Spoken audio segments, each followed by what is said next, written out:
An Unnecessary Woman, a novel published in 2014 by Rabih Alameddine, an author and painter of Lebanese-American descent, delves into the life of 72-year-old Aaliya Saleh, a reclusive lover of literature residing in Beirut.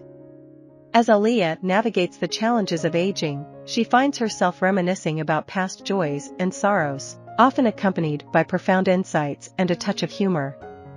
The novel received critical acclaim, winning the Prix Féminin Étranger and earning nominations for prestigious literary awards such as the National Book Award for Fiction, the National Book Critics Circle Award for Fiction, and the PEN Open Book Award. The story begins with Aaliya recounting an incident when she accidentally dyed her hair blue. Having just completed the translation of a novel titled Austerlitz, she decides to celebrate the occasion with a couple of glasses of red wine. In her distracted state, possibly due to the wine, she mistakenly uses an excessive amount of a new shampoo that claims to hide or at least tame white hair. Although Aaliya doesn't consider herself excessively concerned with her appearance, she had overheard her nosy neighbors, who she humorously refers to as three witches, gossiping about her white hair. This prompts her to take action, albeit somewhat haphazardly. Aaliya assumes that the unusual dye job will eventually fade, not letting it disturb her composure. The following day, Aaliya is surprised when her stepbrother drops off their mother to stay with her. The news catches Aaliya off guard since she has been estranged from her family for some time. Aaliya was born from her mother's first husband, who tragically passed away when she was only 21. Her mother then remarried and had 5 more children, but Aaliya was never fully embraced by her stepfamily. In turn, she deliberately distanced herself from them, hoping they would respect her desire for autonomy. Recently, however, she has heard rumors that her mother and the rest of the family, particularly after her stepfather divorced her mother, are eyeing Aaliya's spacious apartment. Suddenly, Aaliya's mother barges into the apartment, filled with anger and shouting, disrupting the tranquility Aaliya has meticulously cultivated. The commotion caused by Aaliya's mother and stepbrother catches the attention of the building's landlady, Fadia, who promptly intervenes and orders them to leave the apartment. Aaliya's neighbors, concerned about the disturbance, come out of their own apartments to offer support and comfort. Still shaken by the events of the day, Aaliya takes a walk around her familiar neighborhood, which has been her home for the past 5 decades. As she strolls, she reminisces about significant moments from her life, such as her employment at the bookstore, the time she acquired a gun, and the albums she carefully selected at the record shop to nourish her love for music.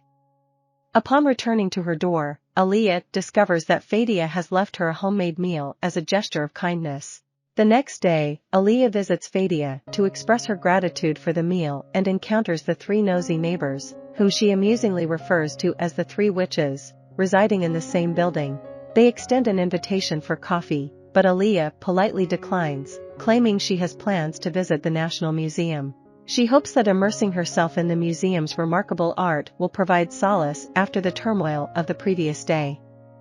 However, she finds no respite or inspiration there. The museum is overrun with bothersome tourists, and 2 mischievous boys disrupt her attempts to appreciate the artwork. Eventually, she decides to leave, but before doing so, she seeks out a secluded spot to silently shed a few tears. Departing the museum, Aaliya instinctively heads to her mother's apartment, where she unexpectedly encounters Nancy, her great-niece, whom she has never met before. Sensing her mother's discomfort from sore feet, Aaliya and Nancy graciously give her a pedicure. Later, as she walks back home, memories of her only friend, Hannah, her sole confidant, who tragically took her own life years ago, resurface in Aaliya's mind. The mystery surrounding Hannah's tragic decision to end her life continues to haunt Aaliya, leaving her tormented by thoughts of what she could have done differently to save her friend. A deep longing for Hannah lingers within her, especially their shared passion for literature and the moments they spent reading to each other. The following morning, Aaliya is startled when her neighbors inform her that a burst pipe has flooded the apartments below, originating from her spare bedroom. Panic sets in as she realizes that the room houses the numerous books she meticulously translated by hand. Fortunately, her compassionate neighbors come to her aid, helping her salvage and dry the drenched pages. In the midst of their collaborative effort, they engage in conversation, offering Aaliya a fresh perspective. They suggest that she should consider embracing a less formal and structured approach to her translation work, an idea that had never occurred to her before. Intrigued, she begins contemplating different possibilities for her next translation project, contemplating ways she could approach it with newfound freedom and flexibility. Later in the day, Aaliya enjoys a lunch outing with her friend Marie-Therese. Over a cup of coffee, a heartwarming revelation emerges: the shared love for Anna Karenina.